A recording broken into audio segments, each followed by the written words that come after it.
Welcome to IFE. I fix everything. Today's project is a 1998 Lincoln Towncar. The engine suffered a catastrophic failure after being driven through standing water. The engine ingested the water and hydrauliced the crankshaft. When I tried to start the car, the number 1 connecting rod fractured, which allowed the engine to start. But the broken rod fractured the block beneath the oil filter manifold. The hole in the block is centered on your screen and may be quite difficult to see, but the oil leakage is quite evident. To make the installation easier, the engine removal process was captured with an iPhone. Many of the simpler steps were not captured because I didn't need an illustration on how to return the parts to their original positions. The factory service manual with its 53 steps can seem rather intimidating. So I organized the process from the front of the car toward the firewall, and from the top down, removing the components like peeling an onion, removing the parts in layers. The media library for this operation was almost 700 clips, so it's broken out into 3 different video segments. The first segment is the engine removal process. The second segment will be the rebuilding of the long block, and the final segment will be the reinstallation of the engine. The installation portion of this video will include steps not captured during the removal process. Please watch the whole video. It will help you get a better understanding of the complete process. For example, seeing an image of the bell housing will show you the location of the bolts that could not be photographed with the engine in the vehicle. Let's begin the process by removing the battery. Always begin with the negative battery cable first. Disconnecting the negative battery cable will prevent sparks if you accidentally touch ground while removing the battery terminal. The manual calls for removal of the hood first. It's not necessary, but it will give you more light and allow easier access to some components. You may want to save this operation until you have some assistance to help lift and carry the hood. The hood is made of aluminum. It can be removed and installed alone, as you will see in the installation section of this video. I have some tools and techniques to make the job easier. I broke the engine removal process down into 5 key stages. The first stage involved removing the plastic shrouds, covers, and hoses to allow access to the other components. To speed up the disassembly process, I removed components in large sub-assemblies. With the engine shroud removed, it's time to remove the cool air inlet plenum.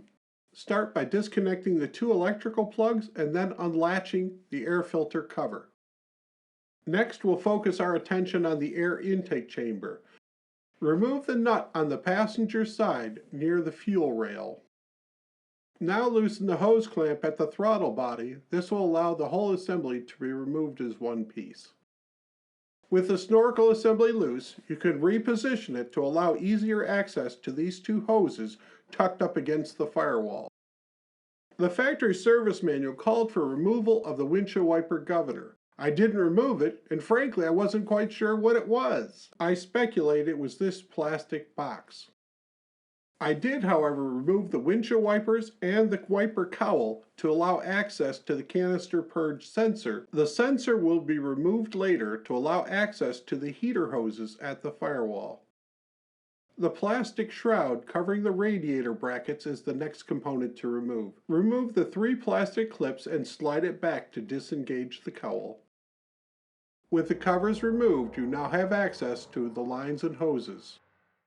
I recommend placing a plastic sheet or tarp down before disconnecting any hoses or removing any small fasteners. This will serve 2 purposes. It will help you find any missing parts, but it'll also keep the ground dry, so when you need to climb under the car later, you will stay dry too. There are 2 methods to bleed off fuel pressure. The first method requires you to remove the fuel pump fuse and turn the ignition switch to the start position, and this will naturally bleed off fuel pressure. Considering the engine was already damaged, I didn't want to induce more damage, and I removed the battery earlier. The next option was to remove the cap from the Schrader valve and depress the pin to relieve the pressure. You are probably familiar with a Schrader valve from your valve stem on your tire. The valve is the same, but the seals have been upgraded to be fuel resistant. To disconnect the fuel lines, first remove the safety clips. To release the fuel line, a special tool is used to expand the spring and slide it over the lip shown in the photo. Rotate the tool side to side to slip it under the spring. Press forward on the fuel fitting to seat it against the tool. Then pull back on the fitting and the tool simultaneously. The fuel return line is a smaller diameter and requires a smaller diameter tool. This slide shows two different styles and sizes of fuel disconnect tools. I placed the fuel lines into a glass jar to catch any residual fuel as I began working on the cooling system hoses. Antifreeze formulated from glycol, a natural sugar, is sweet and toxic to animals. Be sure to store glycol in a sealed container, especially if you have small children or pets. To drain the cooling system most efficiently, remove the lower radiator hose first. This has the benefit of draining the radiator, the degas bottle, even the engine block, all at the same time. When the coolant stops flowing, remove the clamp and disconnect the hose from the passenger side of the engine near the oil filter. To remove the degas bottle, disconnect the small hose and remove the fasteners. Lift the degas bottle with the other hose intact and then disconnect it when it's outside of the car for easier access. Always disconnect hoses from the radiator first, then the engine. This could help prevent damage if the hose is seated tightly to an aluminum engine component. Use care in disconnecting the electric cooling fan connector. Carefully remove the fan shroud assembly to prevent damaging the radiator cooling fins.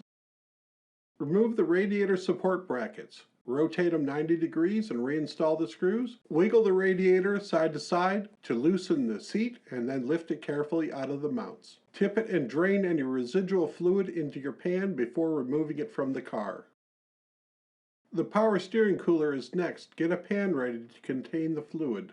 The ride comfort compressor was removed to allow easier access to the power steering lines. Remove the clamps and carefully twist and remove the hoses to prevent damage to the aluminum oil cooler. The power steering reservoir was removed, drained, and cleaned, and the fluid was recycled. Flare nut tubing wrenches are used on hydraulic lines to prevent damage to the nut. This photo shows you the difference between a common wrench and a flare nut wrench with its six-sided grip.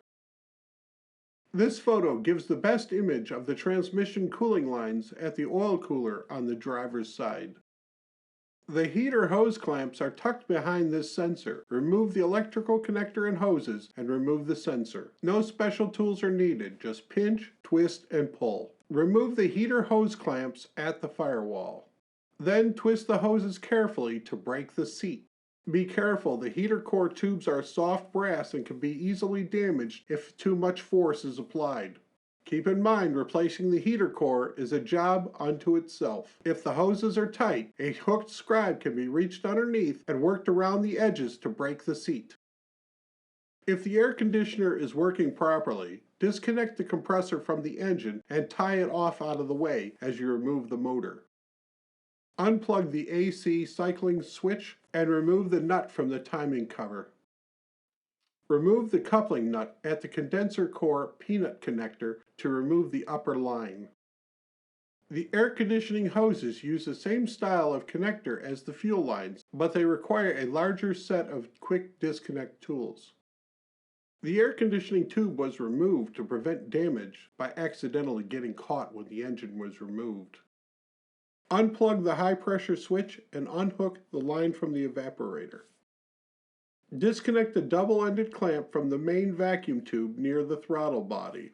It can be a challenge to pinch and hold both clamps at the same time. I found two pair of locking vice grips to work well. The next stage is the electrical connectors. Yes, some were disconnected along the way, but now it's time to remove the main electrical components. The logical place to start is the electrical connectors on the fender liner near the battery. Let's also remove the ground screw from the fender at this time. Next, disconnect the positive battery cable from the alternator. Remove the ground braid from the firewall near the transmission dipstick. Use the connector to hold the screw and keep it from getting lost. Disconnect the main electrical cannon plugs underneath the brake master cylinder and lay the harnesses across the motor. The fourth stage is the engine accessories. These are removed to allow clearance and to prevent damage as you remove the engine from the engine bay. It's time to remove the throttle body. Remove the two EGR bolts, but do not remove the pipe connection. Remove the throttle cable bracket. It's attached to the throttle body and the intake manifold. Disconnect the throttle cable from the throttle body and release the cables from the routing clip. Disconnect the vacuum hoses and the electrical connector from the EGR solenoid and remove it with the throttle cable bracket. The throttle body has two electrical connectors and several vacuum hoses. You probably find it easier if you unbolt the throttle body first and then move it out of position and then unhook the connectors and hoses. The throttle body is held in place with 5 bolts, 4 in a rectangular pattern surrounding the gasket and 1 that's offset underneath the throttle plate assembly. It's much easier if the throttle plate is removed, but it can be removed with a wrench and some patience. Just be careful and use a magnet to prevent the bolt from getting lost. This image shows its location very clearly. The starter is next. I found it much easier if the fender liner is removed. Unlike most vehicles, the fender liner is quite easy to remove. It has 4 primary bolts and a few accessories, such as the windshield washer bottle and a few electrical connectors. Disconnect the electrical connections from the starter solenoid and remove the 3 mounting bolts. Remove the transmission cooling line support bracket forward of the starter. Be sure to return this short bolt to the same hole. This will prevent damage in the future. Remove the nut from the ground braid stud on the bell housing near the starter provisional hump. The 5th and final stage is the structural mechanical stage. This stage ties the engine to the engine compartment. Upon completion of this stage, the engine will be ready to be removed. Remove the exhaust flange nuts at the rear of the exhaust manifold. A long extension with an impact driver makes this easy work for the most part. The passenger side exhaust flange nuts were rusted severely and I was unable to get them off, so I took the next step. I removed the exhaust manifold from the engine. When the engine was removed, I removed the intermediate pipe and the exhaust manifold in one piece, and separated the 2 parts on the workbench by removing the studs from the exhaust manifold. Moving forward, I disconnected the motor mounts next. The driver's side has 2 long bolts facing forward and back. The passenger side has 1 long bolt facing forward and back and 1 short bolt facing down, as shown in this photo. Remove the 4 bolts from the flywheel inspection cover. This will allow access to the torque converter. Remove the rubber plug from the engine block on the driver's side. This will allow easy access to the torque converter nut. Remove the torque converter nut using a 6.14mm socket and then rotate the flywheel to access the next one. The nuts have a rounded shoulder. A wrench or a 12-point socket can easily slip off and damage them. When all the nuts are removed, remove the lower plug from the bell housing and reach up through the hole and separate the flywheel from the torque converter, pressing the torque converter back into the transmission. The transmission must be supported at the front before the engine is released from the alignment pins. I don't have photos showing the removal of the bell housing bolts because it were inaccessible with the engine in place. The engine is ready to be removed. I wrapped a tow strap around the motor twice and wrapped a chain through both loops and hooked it to an engine crane. Lift the motor approximately 1 inch off the motor mounts. Shake the engine crane back and forth to disengage the engine alignment pins from the bell housing. A lever may be necessary to disconnect the engine alignment pins from the transmission bell housing. With the engine disengaged from the transmission, it can be lifted safely out of the car and mounted on an engine stand where the disassembly can begin.